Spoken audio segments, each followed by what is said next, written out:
미국에서 10대 소년이 초인종을 누르고 달아나는 장난을 치다가 집주인이 쏜 총에 맞아 숨지는 일이 발생했습니다. 오클리 세 번째 검색어는 죽음 부른 초인종 누르기 장난입니다. 지난달 말 미국 텍사스주의 한 주택가에서 11세 소년이 총에 맞았습니다. 이 소년은 요즘 미국 10대들 사이에서 유행인 남의 집 초인종 누르기 장난을 치기 위해 친구들과 한 주택을 방문했다가 집주인이 쏜 총에 맞았는데요. 곧장 병원으로 옮겨졌으나 이튿날 사망했고 경찰은 총을 쏜 집주인을 체포해 경위를 조사하고 있습니다. 초인종 누르기 장난은 소셜미디어에서 높은 조회수를 얻기 위해 주로 하는 것으로 알려졌는데요. 이와 함께 남의 집 대문 차고 달아나기도 아이들의 호기심을 자극하고 있습니다. 앞서 지난해 5월 버지니아주에서도 18세 청년이 소셜미디어에 올릴 영상을 찍으려고 이런 장난을 치다 집주인이 쏜 총에 맞아 숨졌습니다. 사연을 접한 누리꾼들은 목숨과 맞바꾼 장난, 이래서 SNS는 인생의 낭비다, 무모한 챌린지의 비극적 결말 등의 반응을 보였습니다. 다음 소식입니다. 요즘 SNS에서 유행하는 영상이나 사진을 따라하다가 사고를 당했다는 뉴스 종종 보게 되는데요.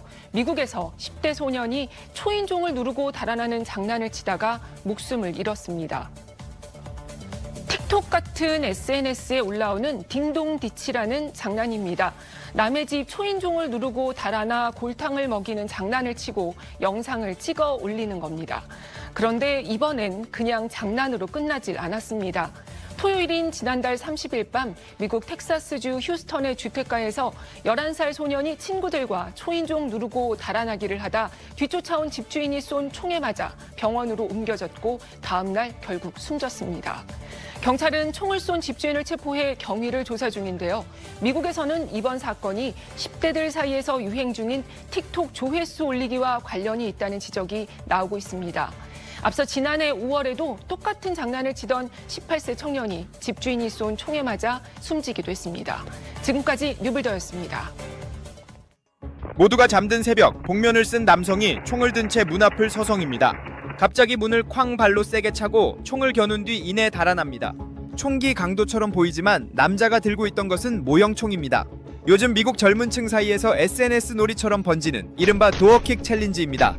예전에는 남의 집 초인종을 누르고 달아나는 일명 벨투이가 유행이었는데 이제는 문을 박살내듯 발로 차고 도망가는 장난 아닌 장난으로 진화한 겁니다. 도어킥 챌린지는 우리가 흔히 알고 있는 남의 집 초인종을 누르고 도망가기에서 한 단계 진화한 장난으로 이 모르는 사람의 집 문을 심하게 발로 차고 도망가는 것을 영상으로 찍어서 소셜미디어에 올리는 행위를 말합니다. 일부 영상에는 아예 문이 부서질 때까지 차는 장면이 담겨 있습니다. 청소년들은 영상을 보며 키득거리고 있지만 막상 피해를 입은 가정에서는 밤마다 불을 켜놓고 잠을 잘 정도로 불안에 떨고 있습니다. 처음엔 혹시 혐오범죄는 아닐까 하고 생각도 했었고, 또 오면 어떡하지? 집에 어린아이들도 있어서 너무 걱정이 됐고, 뭐 이런 걸 챌린지라고 하고 다니나 싶고, 그동안 또 오면 어떡하지 하고 밤에 불 켜놓고 걱정하면서. 반복되는 장난에 일부 집주인은 가해자를 잡아 끌어내는 영상도 퍼지고 있습니다. 총기 소지가 합법인 미국에서 경찰은 한순간의 행동이 목숨을 잃을 수도 있는 위험한 장난이라고 경고해왔습니다. And what we worry about are the homeowners and the potential for those committing these acts to be injured or killed. 이런 경고에도 불구하고 지난 5월 미국 버지니아주에서는 도어킥 챌린지에 나섰던 18세 마이클 보스워스 주니어가 집주인의 총에 맞아 사망한 사고가 벌어졌습니다. 현재 집주인의 정당 방위 여부를 두고 법적 공방이 진행 중입니다. 미국에서는 도어킥에 피해를 입은 피해자가 폭력적인 방법으로 대응을 했을 경우 성의 원칙, 즉 캐슬 닥트린이라고 해서 통상적인 정당 방위보다 폭넓게 인정돼서 법적 처벌을 면제받게 됩니다. 전문가들은 단순히 좋아요를 받기 위한 어리석은 행동이 범죄의 영역을 넘나들 수 있다며 학교와 가정에서 모두 이를 주지시켜야 한다고 당부하고 있습니다.